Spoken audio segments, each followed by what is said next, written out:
Hello everyone, welcome back to Note to Self. Now, before I dive in today, if you've been loving the podcast, I would be so grateful if you shared it or left a rating. It really helps this message reach the people who are meant to hear it, and it means a lot to me. So, thank you.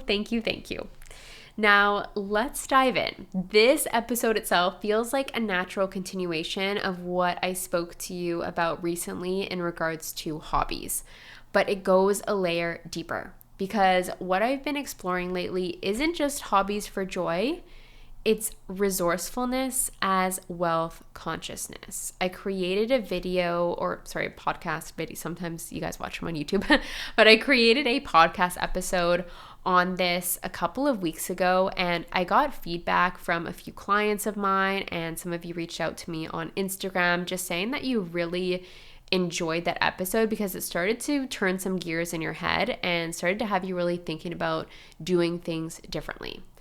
And I'm going to dive into another layer of this today. So just letting you know, if you haven't listened to that episode, you might want to listen to it after this if something's clicking, or even before you get into this one. So overall, there's this idea that luxury equals outsourcing everything. This is, for example, getting your nails done, getting facials, getting your brows done, buying everything pre-made.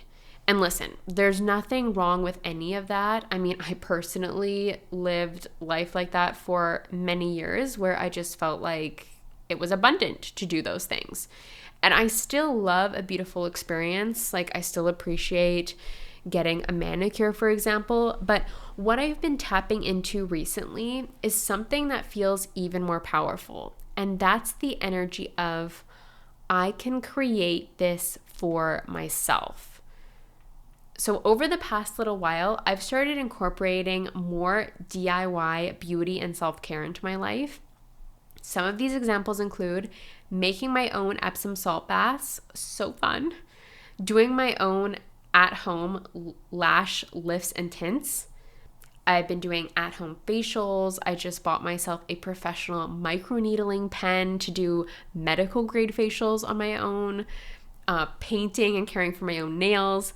And none of these decisions and creating space for that in my life have come from a place of lack, but they've come from a place of intention. Because here's the truth that I've really landed in. I have time. I have created a life where I am not rushing all day. My business is established. I don't have certain responsibilities right now, like for example, motherhood. And instead of filling that space with more work, like a very recent past version of myself used to do, I've been choosing to fill it with presence. And this is where the shift into wealth consciousness happens. Because true wealth isn't just how much money you spend, how much money you have. It's how you relate to your resources. Time, energy, creativity, attention. There's actually research showing that intentional self-care practices lower stress and increase overall life satisfaction. This might literally be the reason why when you take a bath and you give yourself space to enjoy it, not feeling like you need to be somewhere else, you can feel like you have just charged your batteries to the max. But here's what's even more powerful, is when you become the one providing that care to yourself, you're not just receiving, you're resourcing yourself. And that does something to your identity. The metaphor that comes to me in regards to this is outsourcing everything is like eating every meal at a restaurant. It's beautiful, it's convenient, it's elevated, it's fun for a certain period of time, but there's something truly deeply nourishing about going into your own kitchen, choosing your own ingredients, preparing the meal, and feeding yourself with intention, or your loved ones with that beautiful intention. And that's a different relationship to life. And I've noticed as I've made these small shifts, I've saved, of course, thousands of dollars. But more importantly, I feel richer. Because wealth consciousness isn't just, I can afford this. It's, I am resourced. There's a difference between someone who feels powerful because they can pay for everything and someone who feels powerful because they know they can figure things out. That energy is unshakable. And this ties so deeply into queen energy. I'm going to touch on this for a moment because the queen is not rushed. She's not outsourcing her entire life just to keep up an image. She's intentional. She chooses where her energy goes. She knows when something is worth outsourcing and when something is worth experiencing. And right now, for me, there's something so luxurious about taking an hour, putting music on, doing my own facial, tending to my nails, or creating a bath for myself and being fully there. There's also a nervous system component here. When you slow down and engage in these rituals, you activate your parasympathetic nervous system. That's your rest and repair state. And this is where your body actually heals. This is where your mind clears, where you feel safe in yourself. So instead of constantly seeking regulation outside of you, you become the source of it. And I want to acknowledge this too. This is the season of life I'm in. I have space, I have time, I have flexibility, and I honor that. And I also know that not everyone is in this season, and that's okay.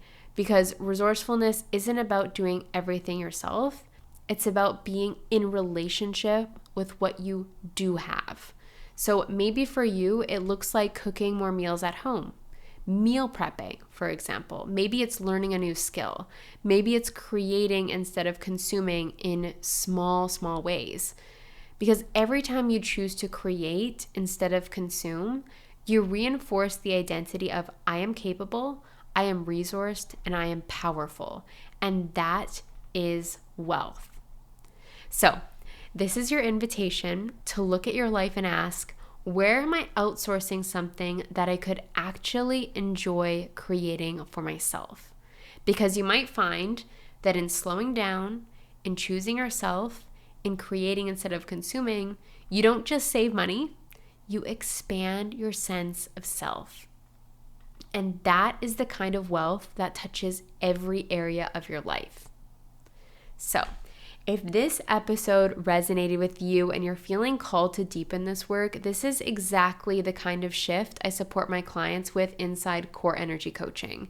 We look at your patterns, your relationship to your time, your energy, your worth, and we start to rewire things from the inside out. And if you're in Toronto and feeling called to something more physical, more grounding, more cleansing, my Kambo ceremonies are a really powerful way to reset your system, clear what's been sitting inside of you that you're just feeling heavy about, ready to release that, and reconnect to yourself on a deeper level. You can reach out to me directly or explore more links in the show notes. And as always, if this episode spoke to you, please share it with someone who would love this and appreciate this perspective. I'm so grateful you're here, and I'll talk to you again soon in the next episode.